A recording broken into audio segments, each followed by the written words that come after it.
All my life, I've been obsessed with making a mark.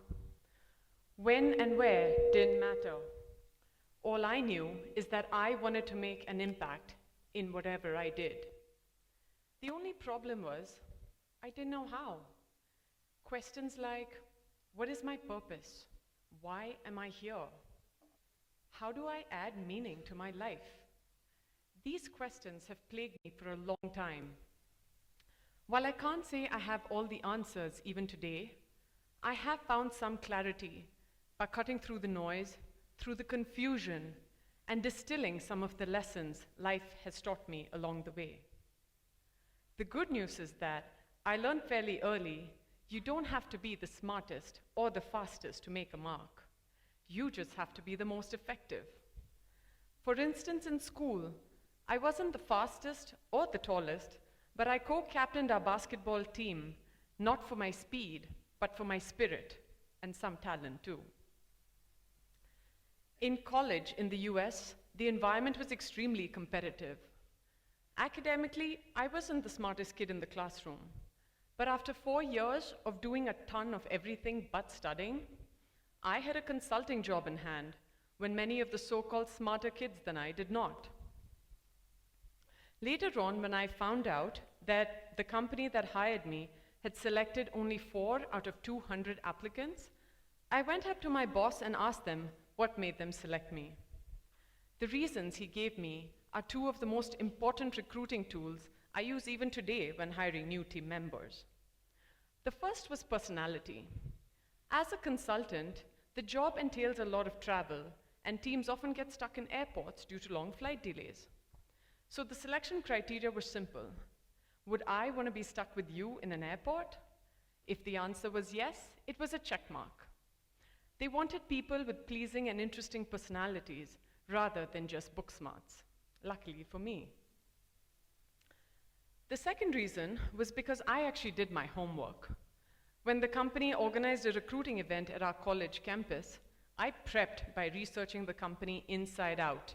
I read news articles, watched videos of the global CEO, made note of his comments, so when the evening came, I was ready. With a very focused intention, I sought out the top boss at the event and struck up a conversation with him on what the CEO was saying in Davos and my opinion of it. He was mighty impressed and somewhat amused that a college kid knew this stuff and instructed the HR department to hire me immediately. Another incident I will never forget was during one of my first consulting assignments. We were asked to downsize our team from 100 to 4 members, and I was pretty sure I wouldn't make the cut because it was a very technical project and I did not have the technical know-how at that point in time. But I found out that my client had specifically asked for me to remain on the project. And when I asked him why, he said, "Because you care." That left a pretty big impact on me and the manner in which I continue to approach my work. It clearly showed me that it's not the technical and the transactional things we do that really matter. It's the emotions we give and elicit and the way we make someone feel that leaves the longest lasting impact. After 8 years of studying and working in the US, still trying to find my purpose, I decided to come back to India and work in my father's business. Curious to see if that would be my calling. My father has built a wonderful company, one with a heart and a soul. He built Brigade Group, which started off as a single project venture, into a real estate behemoth that now has over 200 projects across all real estate classes, be it hotels, malls, offices, residential apartments, townships, and even schools. He took the company from a $0 to $1 billion valuation when he went public with it in 2007. He is a person known for his brilliant business acumen and impeccable reputation. As a second-generation entrepreneur entering the business, I often wondered, how would I ever live up to that? How could I shine in the shadow of his halo? So I took a conscious call to work in the hotel division of Brigade. It accounted for less than 5% of the overall business revenues, But I knew that if I wanted to have the authority to take decisions, this would be an area I could have the liberty to experiment in. I worked my way ground up from a management trainee to a marketing analyst to a business development role in order to understand the business ground up. I even interned at a hotel where I had to clean overflowing toilets and garbage cans for 2 months. Not fun. But that helped me put myself in the shoes of my staff to understand the ability of everyone to make an impact in whatever role, no matter how small it may seem. As the years went by, I continued learning about the various facets of the hospitality domain. And when the opportunity to open a lounge bar on top of the tallest building in South India came up, I grabbed it. It had been somewhat of a college fantasy of mine to own and operate a bar. I set up High Ultra Lounge, beating all odds.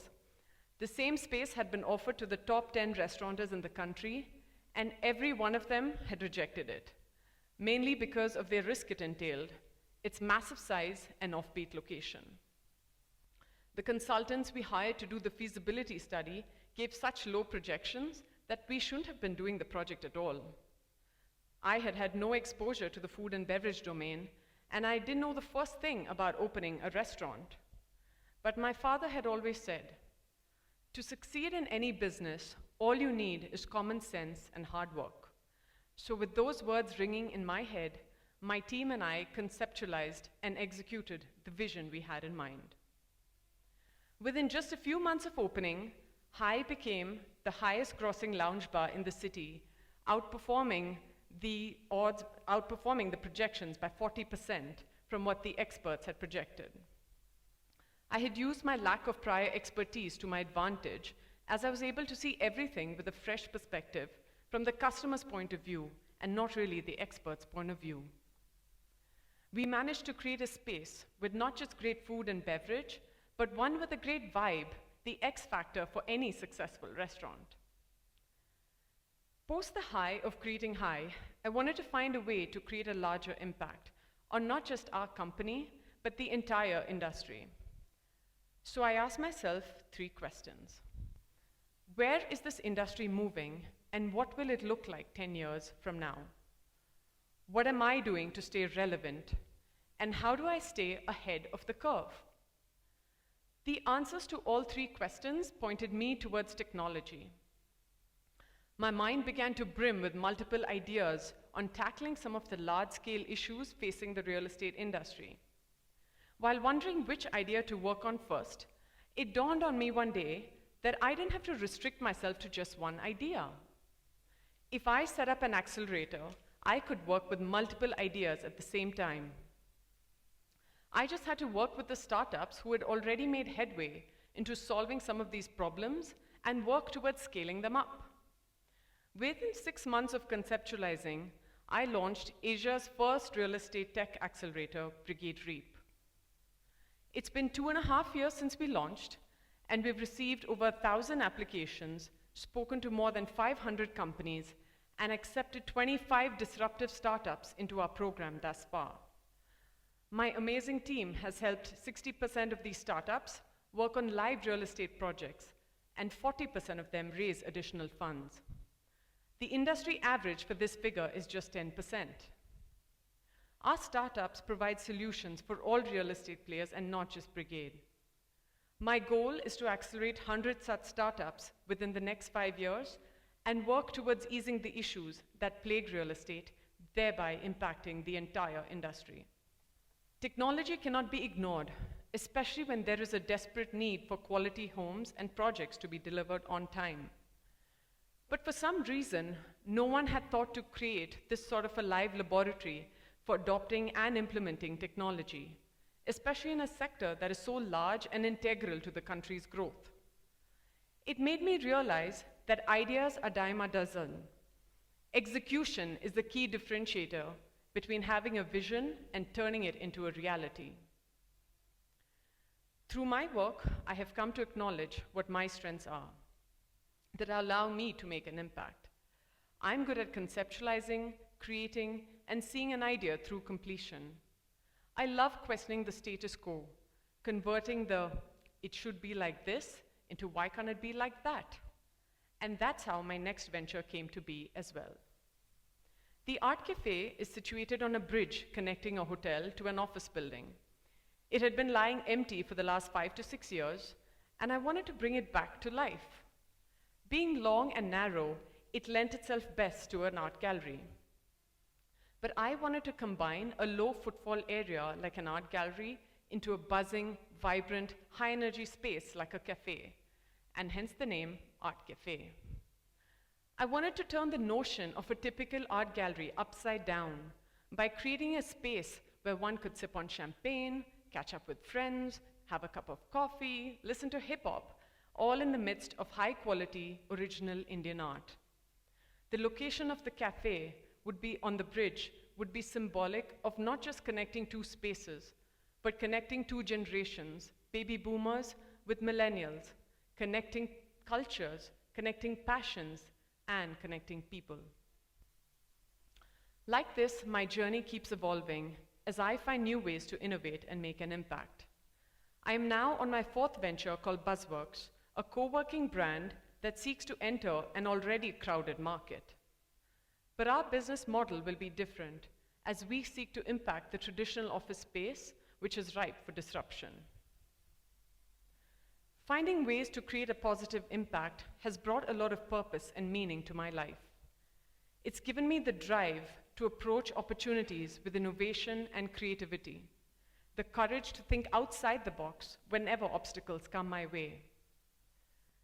Creating an impact in society can come in many different shapes, sizes, and forms. There is obviously no one formula. Every single person has the ability to make an impact on their surroundings. It's a matter of having the inherent desire to use our strengths to do so. My way is simple. When people ask me, how do you manage in a male-dominated industry? I always reply, I'm not trying to manage it. I am here to disrupt it. Thank you.